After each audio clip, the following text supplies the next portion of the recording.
कहा जाए तो सामाजिक चिंतन, राजनीति में नई दिशा एवं शोषित वंचित वर्ग की समाज एवं राजनीति में समुचित भागीदारी हेतु बैठक। अब बता दें कि जो पॉलिटिकल पार्टी बनाने की यहाँ बात हो रही है तो उसमें सबसे महत्वपूर्ण चीजें अगर कहा जाए तो बात आता है कि मेन जो मुखिया होते हैं, जिनको कहते हैं अध्यक्ष, उनका भी एक टाइम जो होता है, साल का हो या 2 साल का, इस पे भी विशेष ध्यान देने की जरूरत है। और जो इसमें भागीदारी की बात हो रही है तो हम कहेंगे कि एक विचार जो आती है, मैकियावेली की बात आती है कि शासन सत्ता की जब बात आती है कि माइट इज राइट, एक तरह से कहा जाए जिसकी लाठी उसकी भैंस, जिसकी लाठी उसकी भैंस, यानी आज भी कहीं भी बात आ रही है तो सबल की यानी शक्ति की पूजा हो रही है। तो जब हम पॉलिटिकल पार्टी का गठन कर ले जाएंगे तो उस दौरान हमें सबसे महत्वपूर्ण ध्यान देने की बात है कि जो पॉलिटिकल पार्टी से हमारे आपके साथ जुड़ेंगे तो प्राथमिकताएं क्या होगी तो उनको ध्यान में लेना पड़ेगा। ध्यान में लेने की क्या बात है, जो ग्राउंड लेवल की बात होती है, जो जेन्युइन बातें होती है कि जो रोजमर्रा की कहा जाए, जैसे उदाहरण के लिए आज कहा जाए,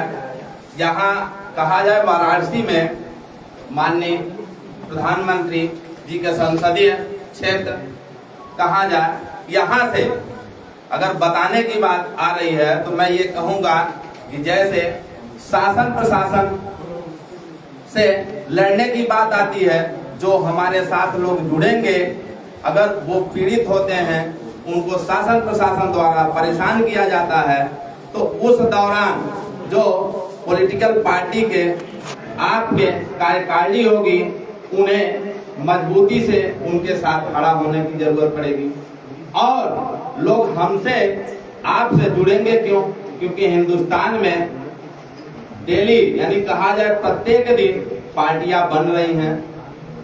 एक्टिव हो रही हैं, नॉन एक्टिव हो रही हैं। तो एक्टिव कब हम चलेंगे, जब जैसे उदाहरण के लिए शिक्षा, चिकित्सा, रोजगार, ये तो सभी लोग बात करते हैं, लेकिन हमको क्या करना पड़ेगा, जिस प्रकार से वन नेशन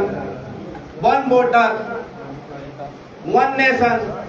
वन बुक, ये सब सारी चीजें। और कहा जाए जैसे आज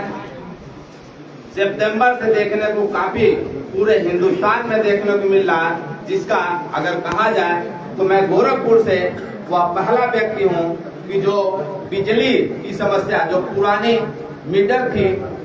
और जो नई मीटर आई है स्मार्ट मीटर, उसके माध्यम से लोगों को क्या किया जा रहा था कि लूटने का काम किया जा रहा था, स्मार्ट तरीके से लूटने का काम किया जा रहा था। ये सब लोगों की क्या है, जेन्युइन, यानी लोगों को ये सरकार जो है वो क्या कर रही है, लोगों का शोषण कर रही है। तो सरकार के खिलाफ भी लड़ने की बात। अच्छा, चिट फंड कंपनियां, मैं लोकसभा चुनाव 24 में लड़ा, उससे पहले मैं अगर बात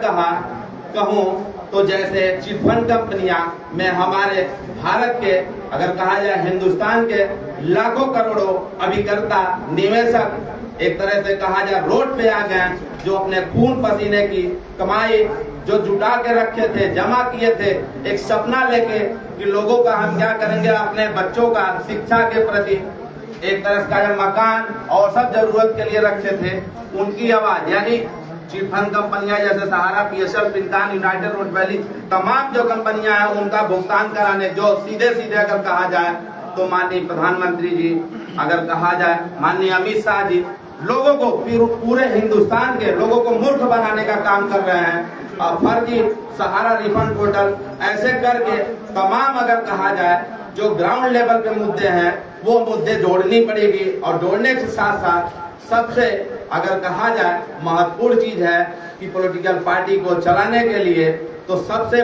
मजबूत चीजें हैं कि हमको सबल होना होगा। सबल होने के लिए हम कहें तो हमारे साथ यहाँ उपस्थित उत्तर प्रदेश के तमाम जनपद के जनप्रतिनिधि प्रबुद्ध जन लोग यहाँ पर उपस्थित हैं। तो ये अगर कहा जाए एक